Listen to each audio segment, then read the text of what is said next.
اینا گلگاو زبون کوهی و شونیگون که یکی از محصولات ارگانیکی که مشتری لوم آماده کنم همیه داخل فصل بهار یه میچینیم خشکشون میکنیم و مخلوط با گیاه داوودیه به عنوان دمنوشی فروشنم.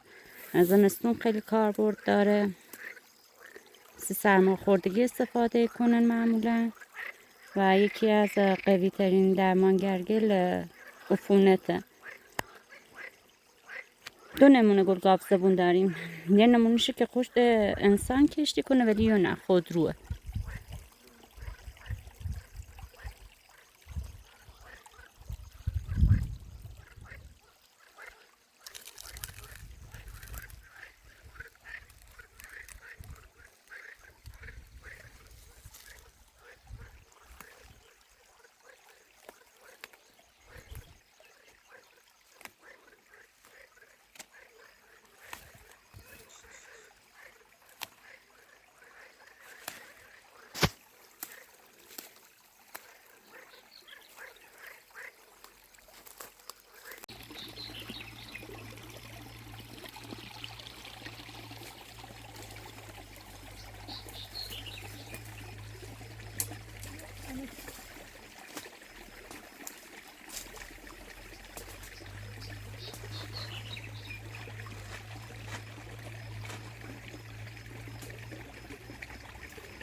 حتی این گلگلم که ایچینیم باسی فروشه، اینا هم 100% ارگانیکن. گل روزه که ما داخل ایران بهشون میگوییم گل محمدی،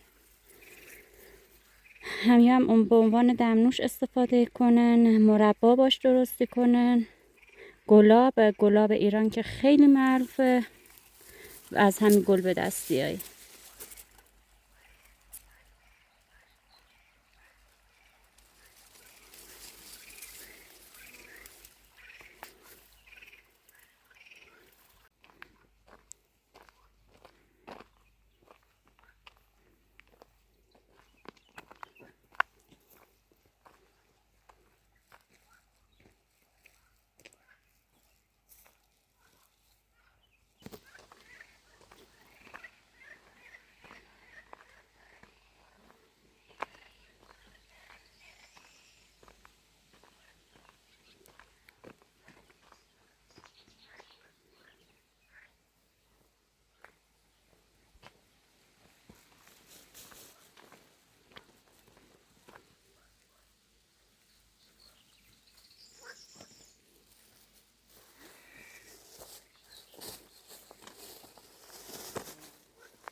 صاف دیگه همش صاف.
شد دوباره.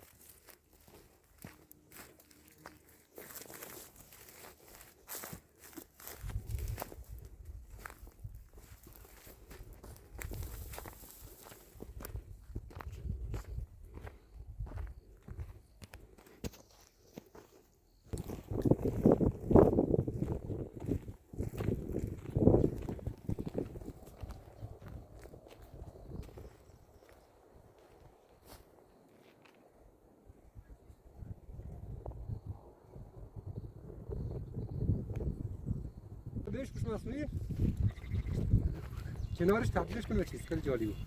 سوژه داره.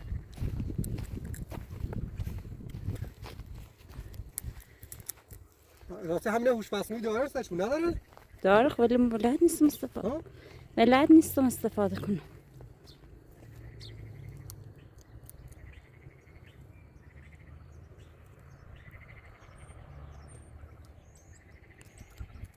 یا آیا ایوان خوبیه.